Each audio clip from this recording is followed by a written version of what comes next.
Bienvenidos de regreso a Biblia y Teología con el Dr. Larry Trotter. Esperemos disfruten el siguiente episodio.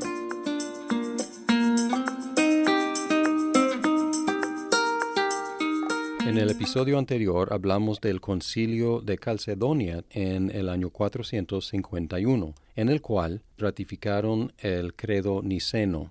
El Concilio de Calcedonia tuvo que tratar con otras controversias más recientes. Por un lado, el nestorianismo mantenía una separación entre las dos naturalezas de Cristo, que se unieron por fuerza de voluntad, el cual fue condenado en el Concilio de Éfeso en 431, pero seguía siendo enseñado en partes del Oriente. Por el otro lado, el eutiquianismo regresó a una postura monofisita. Monofisita quiere decir una sola naturaleza, diciendo que había dos naturalezas antes de la encarnación, pero una naturaleza después de la encarnación. Así que en el nestorianismo hay dos naturalezas y dos personas unidas por fuerza de voluntad, condenado en el Concilio de Éfeso. En contraste, en el eutiquianismo hay una sola persona y una sola naturaleza después de la encarnación. Tenemos la definición de Calcedonia,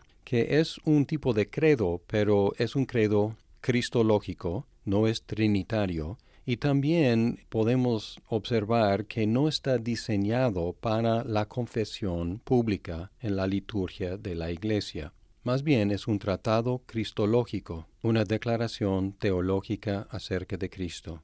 Y va así: nosotros entonces, siguiendo a los santos padres, todos de común consentimiento, enseñamos a los hombres a confesar a uno y el mismo Hijo, nuestro Señor Jesucristo, el mismo perfecto en deidad y también perfecto en humanidad, verdadero Dios y verdadero hombre, de cuerpo y alma racional, consustancial con el Padre, de acuerdo con la deidad, y consustancial con nosotros, de acuerdo con la humanidad, en todas las cosas como nosotros, sin pecado, engendrado del Padre antes de todas las edades, de acuerdo con la deidad, y en estos postreros días para nosotros y por nuestra salvación, nacido de la Virgen María, la portadora de Dios, de acuerdo con la humanidad, uno y el mismo, Cristo, Hijo, Señor, unigénito, para ser reconocido en dos naturalezas inconfundibles,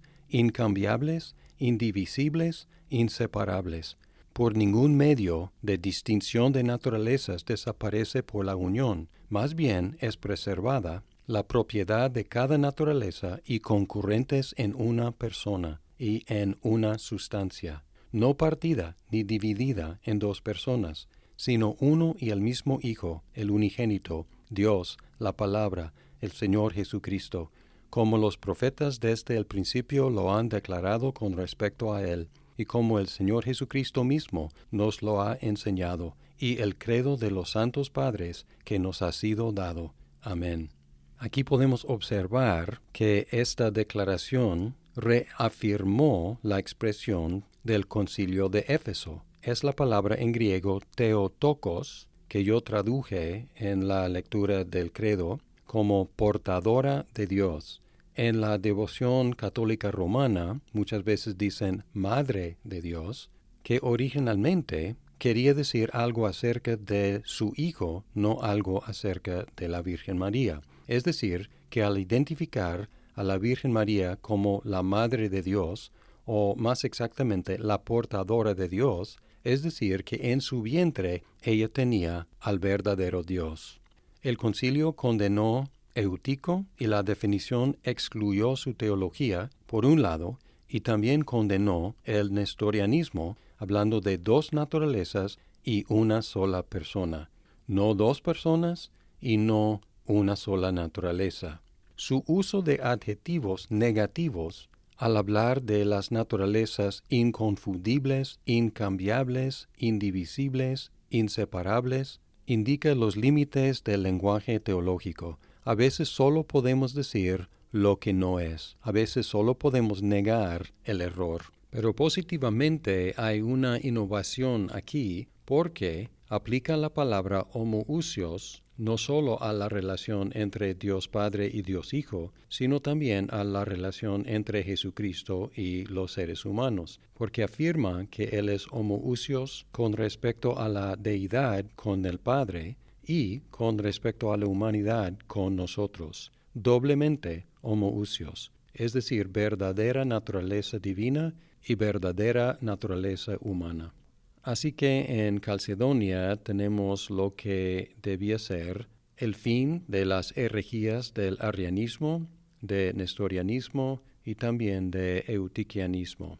Pero, así como en el caso del concilio de Nicea, el concilio de Calcedonia no puso fin al conflicto, sino que lo intensificó, y principalmente en la Iglesia oriental. En el occidente, la Iglesia estuvo satisfecha con la definición de Calcedonia, puesto que el tomo del Papa León había influenciado mucho en el concilio, aunque él no estuvo presente, envió su tomo, que ejerció una influencia importante. También la Iglesia occidental de repente tuvo que tratar con las tribus paganas y algunas arrianas que acabaron con el Imperio Romano Occidental. Es decir, que hubo una oportunidad nueva en el occidente para evangelizar a las tribus paganas y también para tratar de convertir las tribus arrianas a la fe nicena. También hubo un vacío de poder. Como el Imperio Romano Occidental había caído, el Papa y la Iglesia pudieron ejercer más poder. En el Oriente, muchos monofisitas, los que dicen que hay una sola naturaleza, se rebelaron contra Calcedonia y por un tiempo dominaban el Oriente. Y como solía pasar en el Oriente, los emperadores y sus familiares se metían en asuntos eclesiásticos y también los eclesiásticos a veces se portaban como políticos. En 484, los obispos de Roma y de Constantinopla se excomulgaron mutuamente, causando un cisma que duró hasta el año 518. El segundo concilio de Constantinopla en el año 553 intentó unificar de nuevo la Iglesia, pero fracasó. En el occidente, los arrianos eventualmente se convirtieron en nicenos. En el oriente, hasta la fecha, hay grupos calcedonios, monofisitas y nestorianos. Podemos concluir con respecto al credo de Calcedonia, que fue el credo cristológico más completo y más exacto, que si es creído y confesado, pone fin a las principales herejías que afligían la Iglesia en los primeros siglos, afirmando la consustancialidad del Hijo con el Padre y también con nosotros, afirmando dos naturalezas en una sola persona y negando la confusión, el cambio, la mezcla o la separación de estas naturalezas en una sola persona. Aunque no hayamos escuchado o leído la fórmula de Calcedonia, podemos percibir hasta la fecha cuánto ha influenciado la creencia de los cristianos desde entonces. Por ejemplo, en la Confesión de Westminster, en el capítulo 8, el párrafo 2 dice así: el Hijo de Dios, la segunda persona de la Trinidad, siendo verdadero y eterno Dios, igual y de una sustancia con el Padre, habiendo llegado la plenitud del tiempo, tomó sobre sí la naturaleza humana, con todas sus propiedades esenciales y con sus debilidades comunes, mas sin pecado. Fue concebido por el poder del Espíritu Santo en el vientre de la Virgen María, de la sustancia de ella. Así que dos naturalezas completas, perfectas y distintas, la divina y la humana, se unieron inseparablemente en una persona, pero sin conversión, composición o confusión alguna. Esta persona es verdadero Dios y verdadero hombre, un solo Cristo, el único mediador entre Dios y el hombre.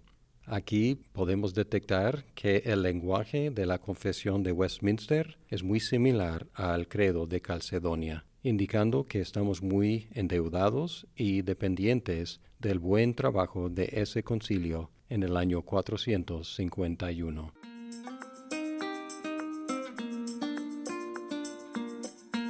Muchas gracias por escuchar este episodio. Si estás disfrutando Biblia y teología, por favor compártelo con tus amigos. ¡Hasta pronto!